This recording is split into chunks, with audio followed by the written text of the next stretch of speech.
in the coal mine.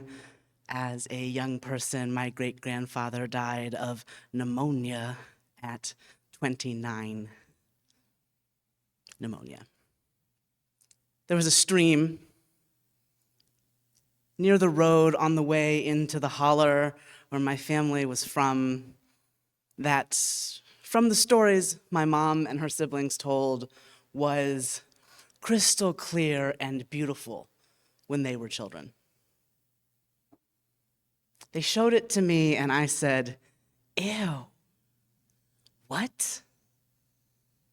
Because by the time I saw it in the 90s, the shift even from the dangerous and extractive coal mining that my grandfather and great-grandfather had been party to strip mining had caused the runoff in that mountain range, in that particular holler, to create a truly toxic stream, where the village had gotten their water literally to drink and bathe in when my grandfather was a child, where my mom and her siblings had played as children. We weren't allowed to go near. Imagine when I learned that the river in Ohio had caught on fire. And then when it did it again, I don't really eat fish. This is often confusing to people, right? I am a person who lives on the coasts of the country. I eat fish in the Bay and in Los Angeles and here, but I don't really eat fish in the part of Ohio that I'm from or the part of West Virginia that my people are from, because that might not be a good idea. I feel like I've never not known about climate change, about the disaster we are creating for ourselves and all the other living things on this planet. When I spoke last month about lawns and my distaste therefore, I talked about having avoided talking about climate change for a lot of my professional career, because it is hard to talk about, because it is scary. I try really hard when I'm speaking to give them hope, not hell. I feel like we get enough hell everywhere else.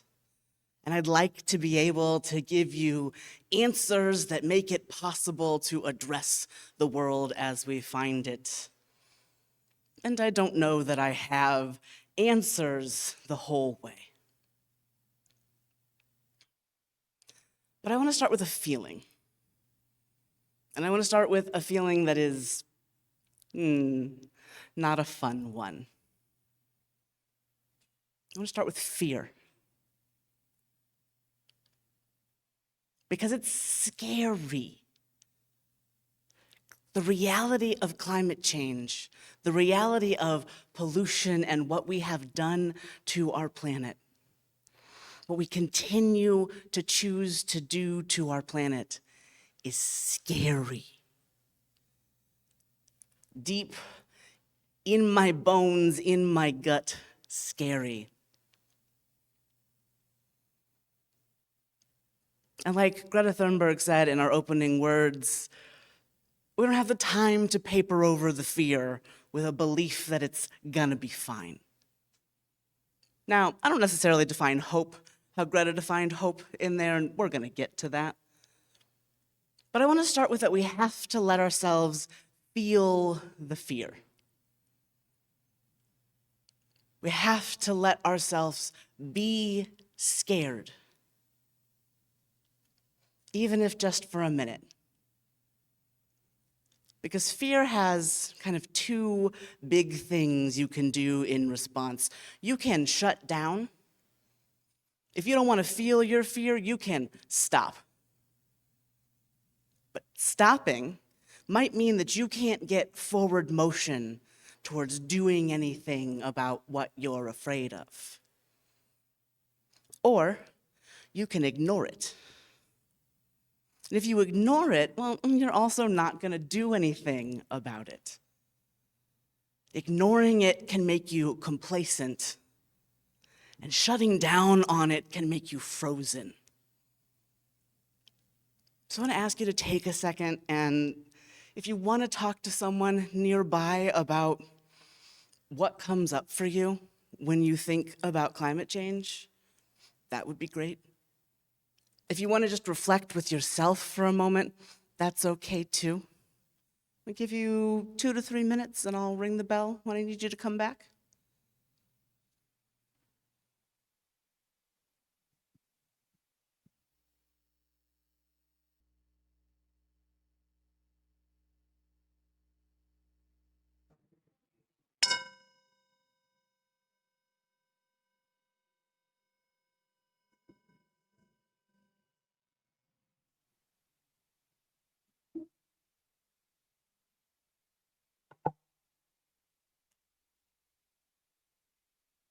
It's about the easiest I've ever gotten y'all back from a conversation.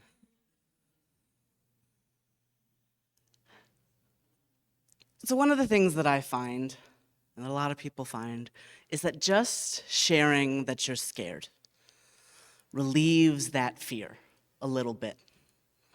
Because one of the things that happens when we share our feelings, when we talk about what's going on for us, is we feel less alone. You hear a little bit of your experience in someone else's.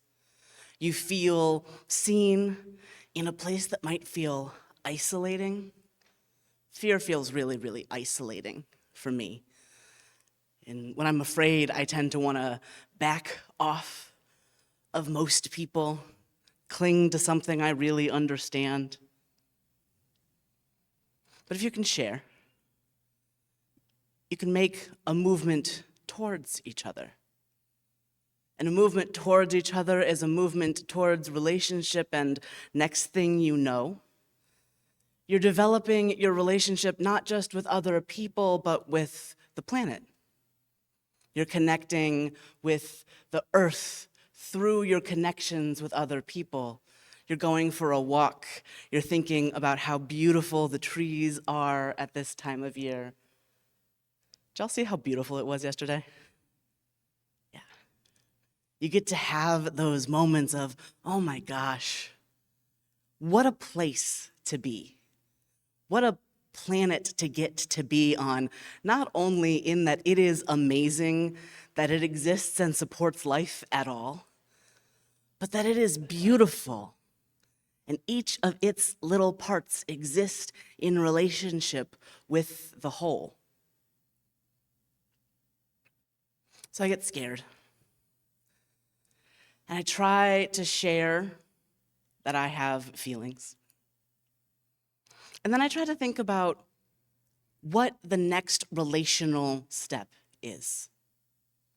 What can I do in my relationships with the people around me, in my relationships with the earth, that is going to develop all of us in a direction that is more connected?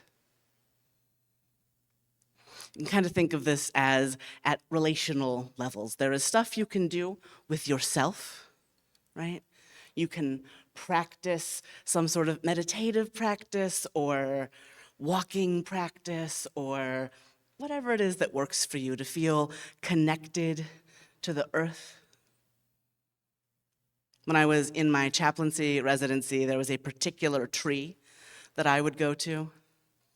I would walk around having these very intense conversations with people, getting all of this stress piled on me. And I would go outside and I would find my tree. I would put my hand on the tree. And I would just spend some time thinking about what that tree had seen in the course of its life, about how many people had come there and had a moment with that tree, which was outside of the chapel at the hospital I worked at. On my days off, I would drive myself to the ocean, or when they had the line running, catch the public transit line out to the ocean. It's a long train, but it's worth it if you're in Los Angeles. And I would sit there. And sometimes I would say to the ocean, could you tell me something? And the ocean doesn't usually speak in language, but it does speak.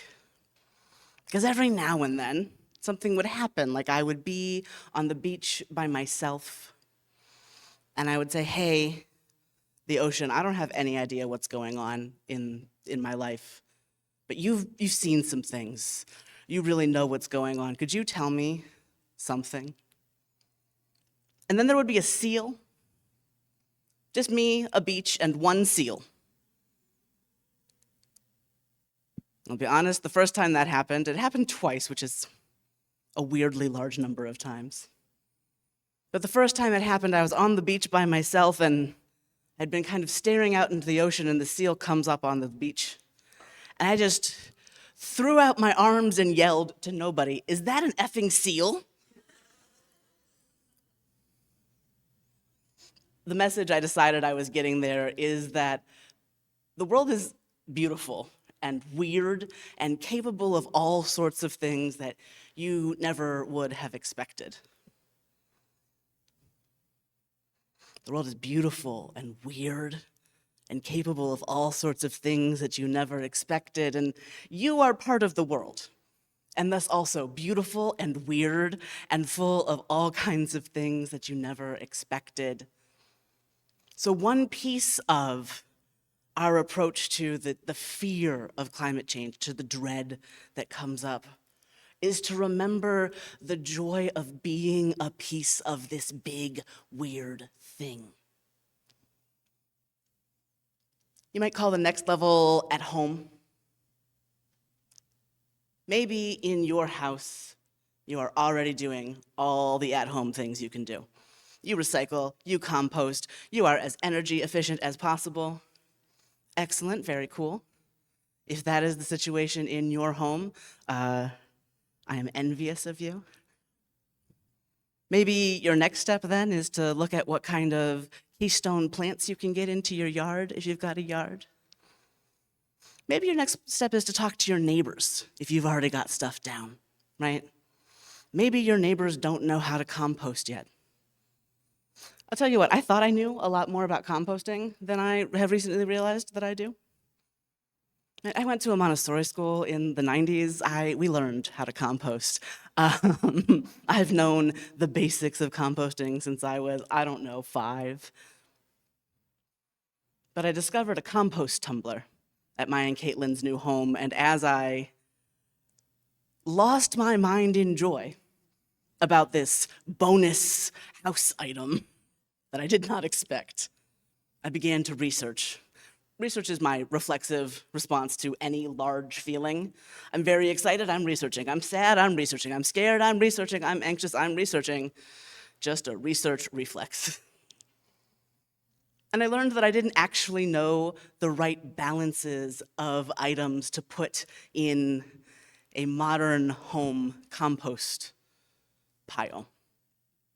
Didn't have greens and browns and the ratios in my head because I was 5 when I learned how to do this, and they just said, put stuff in the pile, because that's how you teach a 5-year-old to do that.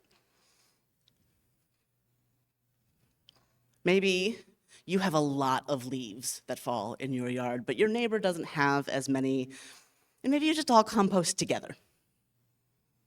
Maybe where you live, they have a service where you can collect your food waste and you can just send it off to a big compost pile that can break down all kinds of stuff your home one can't. Do that if you can do it. And if you can't, maybe you got a friend, a neighbor, someone from WES who lives in your neighborhood, and you could all work together on composting. If you live near Seat Pleasant, I have a compost tumbler. I plan on using it a lot. In your neighborhoods and in the cities where you live, you also have a little more opportunity to get stuff done politically, right? It is hard to change, though we have an easier time than many, it is hard to change what happens at a national level. But it is easier to change what your particular town or county does, what your HOA does if you're involved in such a situation, right?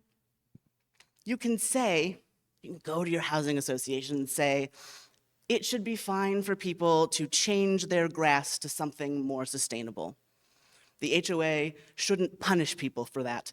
In fact, maybe, depending on where you live and how good your HOA is to you, maybe we can even encourage people to put other stuff in their yards. Or we could have a plant sale that is focused entirely on keystone plants.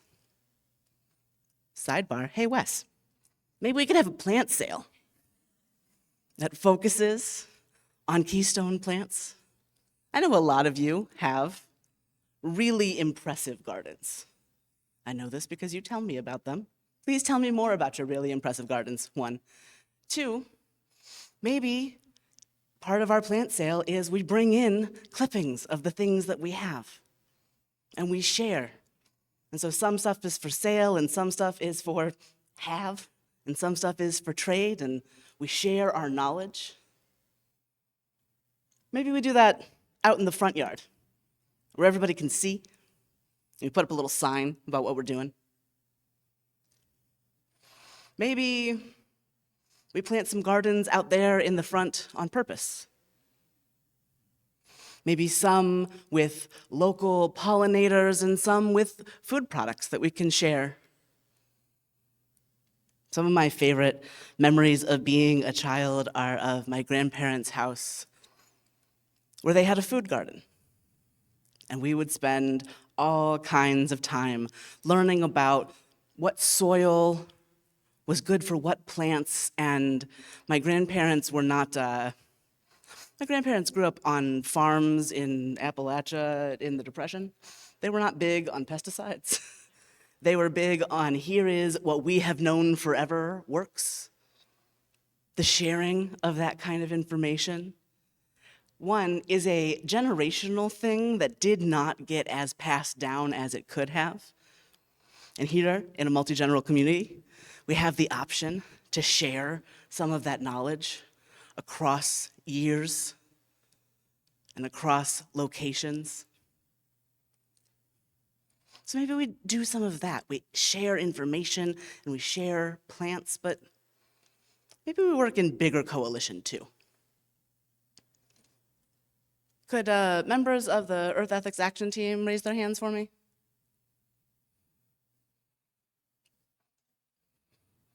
I see more of you than the 3 people who raised their hands. So we have here at WES an Earth Ethics Action Team. This is a team that you could join, yeah. We're always talking about what we can do ourselves here, what we can do practically here at WES that will make our impact not just better for the ecosystems around us, but something that other people can follow as an example. You want to help us get a grant to add some more plants to increase our ability to slow down the runoff that comes down this hill? Come on, hang out. It'll be fun. Do you want to work with Terry in our garden? Please work with Terry in our garden. The garden is beautiful, and Terry works so hard. Let's all clap for Terry.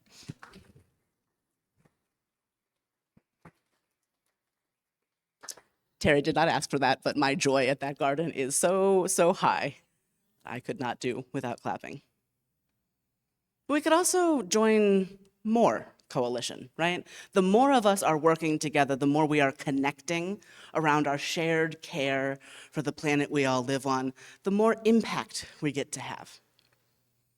The Washington Interfaith Network has an environmental justice track of the work that they do. And they do legislative activism in DC, so helping the DC city government see where they need to improve their policies for the health of our environment. They also go with readers into public housing in DC, because much of public housing in DC has gas stoves, and they are poorly maintained, and natural gas is heavy in those homes. That's bad for the environment broadly, but also very specifically for the people who live in those homes. That sort of coalition work lets us get to know people who are being affected by environmental racism, by environmental classism, right here, right now.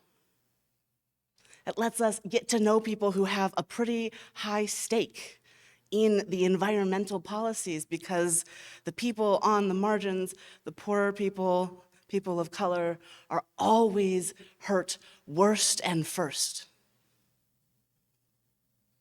When we work in that kind of coalition, we're going to find other coalitions that make sense for us to be part of. I know that Reverend Nancy McDonald Ladd at Cedar Lane, is that where she is? River Road. There are so many UU congregations, I can't keep them straight. At River Road is working on a gathering of UUs who are concerned about environmental justice. And let me tell you, you do not have to identify as a UU to go to that. So I'm going to send out some information about that, and I would love for us to show up, to participate. Maybe we can talk to the folks at the Northern Virginia Ethical Society or in Baltimore and say, hey, we're going to go to this UU thing, why don't you come with us? Or, hey, here's what we're working on. What can we do to help you, and what can you do to help us? How can we share knowledge and work together to make our impact even greater? I think this is a place where WES has a real opportunity to lead, to say that our commitment to relationship is so great. Our realization that we are part of everything is so fundamental to how we move, that we are going to change our own landscape, and we're going to encourage you to do the same where you can. That we're going to step out of our comfort zones.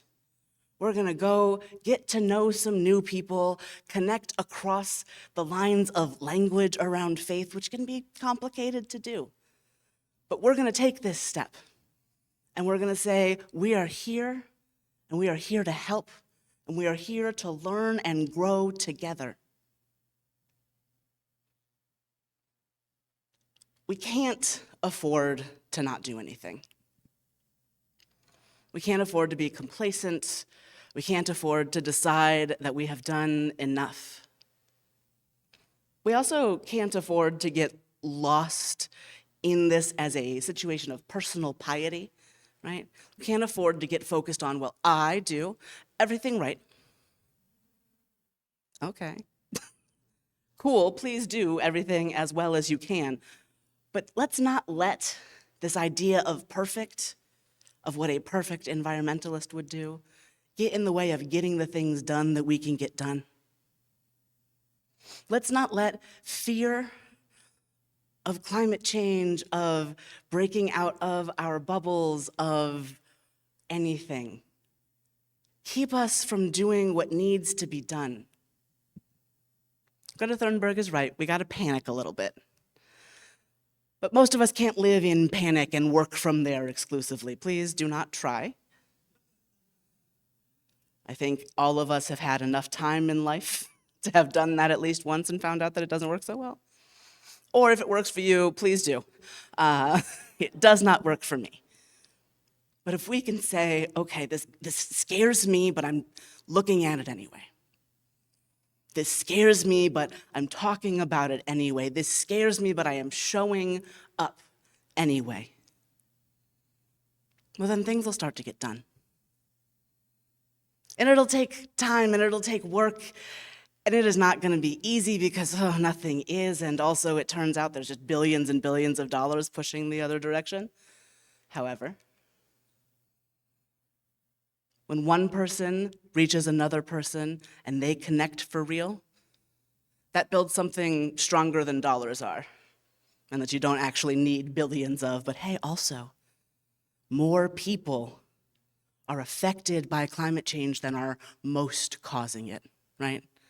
We all have a role, but unless you are personally taking a lot of private jets, in which case I need to have a conversation with you about your pledge. Unless you are personally taking a lot of private jets or, I don't know, own an oil refinery. Again, in which case I need to talk to you about your pledge and the ethical spending of that money. Anyway, unless that's you, then your individual actions aren't the biggest piece. I still encourage you to do whatever you can, but remember that relationship building is where we have power. Our biggest power is our ability to connect with other people and together say no. Together say, my government needs to step in. Together say, you can't do that here, wherever we have the power to say here, but also you shouldn't do that anywhere. We have power in connection and in speaking. We have the ability to do what we can to be examples. So let's go. I'm going to talk more about this going forward. It happens that I have discovered that this is more of a passion than I had realized. So let's go. Let's get some grants, let's plant some stuff here, let's make some friends. Let's see what we can get done for all of us. Thank you.